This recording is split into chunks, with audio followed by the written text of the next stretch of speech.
सपा नेता और सांसद रामजी लाल पर घमासान मचा हुआ है। रामजी लाल सुमन ने राज्यसभा में कहा था कि बाबर राणा सांगा के निमंत्रण पर भारत आया था।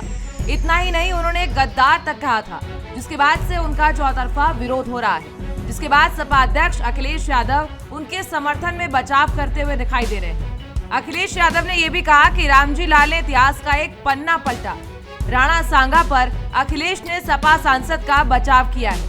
उन्होंने कहा है कि बीजेपी के लोग किस तरह के पन्ने पलट रहे हैं। बीजेपी औरंगजेब पर बहस करना चाहती है। रामजी लाल सुमन ने इतिहास का कोई पन्ना पलट दिया जिस पन्ने में इस तरह का भाव लिखा होगा। अखिलेश ने और क्या क्या कहा है ये हम आपको सुनाते हैं। रामजी सुमन जी ने क्या कहा, क्योंकि इतिहास के पन्ने सब पलट रहे हैं। बीजेपी के सोचिए क्या इतिहास का पन्ना पलट रहे हैं। बीजेपी के लोग किस बात पे बहस कर रहे हैं। उनके बड़े बड़े नेता जिन्होंने संविधान की शपथ ली, वो किस बात की बहस छेड़ना चाहते हैं। औरंगजेब की बहस छेड़ना चाहते हैं।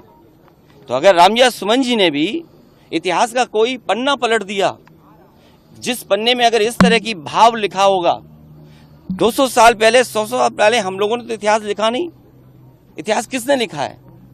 इसलिए भारतीय जनता पार्टी से पूरे उत्तर प्रदेश की हमारी समाजवादी पार्टी की तरफ से निवेदन है कि इतिहास के पन्ने ना पलटें, क्योंकि इतिहास के पन्ने अगर पलटे जाएंगे तो लोग ये भी याद करेंगे कि छत्रपति शिवाजी महाराज जब उनका तिलक होना था तो किसी ने उनका तिलक नहीं किया और हाथ से तिलक नहीं किया गया।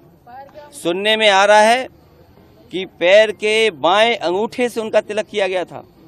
क्या भारतीय जनता पार्टी इस बात की निंदा करेगी? आज जो लोग विकसित भारत का सपना देख रहे हैं, आप इतिहास के पन्ने पलटिएगा। कभी गैलीलियो ने कहा था कि धरती कैसे घूम रही है, किसका चक्कर लगा रही है। उसे सजा दे दी थी, मौत हो गई थी उसकी। 400 साल बाद उस चर्च ने माफी मांगी उस बात को लेकर के।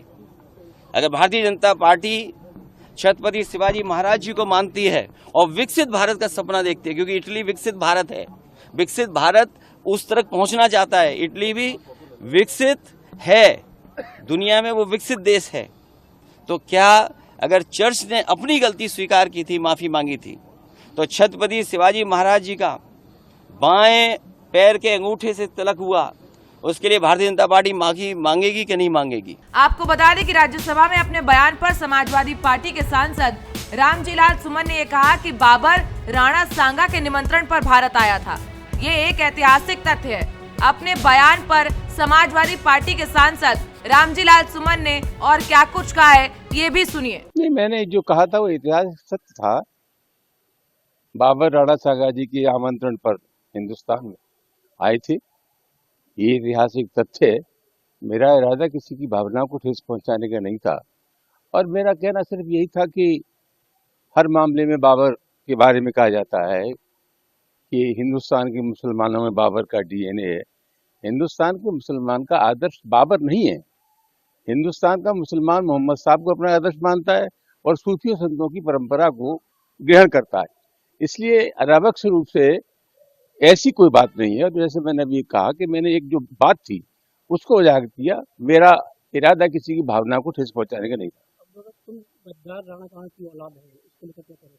मुझे सिर्फ ये कहना है कि राणा सांगा के निमंत्रण पर बाबर हिंदुस्तान में आया था। आपको बता दें कि समाजवादी पार्टी सांसद रामजी लाल सुमन ने राज्यसभा में राणा सांगा को गद्दार बताया था।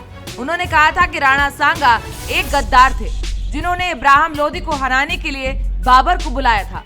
सपा सांसद ने आगे ये भी कहा कि बाबर की आलोचना तो करते हैं, लेकिन राणा सांगा की आलोचना क्यों नहीं करते। और इसी के बाद से घमासान मचा हुआ है। अब अखिलेश यादव भी अपनी पार्टी के सांसद रामजी लाल सुमन के बचाव में सामने आ गए हैं और उल्टे बीजेपी को औरंगजेब के मसले पर घेर रहे हैं। फिलहाल ये मामला इतनी आसानी से थमता हुआ नहीं दिख रहा। इस वीडियो में फिलहाल इतना ही। देश और दुनिया की ताजा तरीन खबरों के लिए देखते रहिए भारत एक्सप्रेस।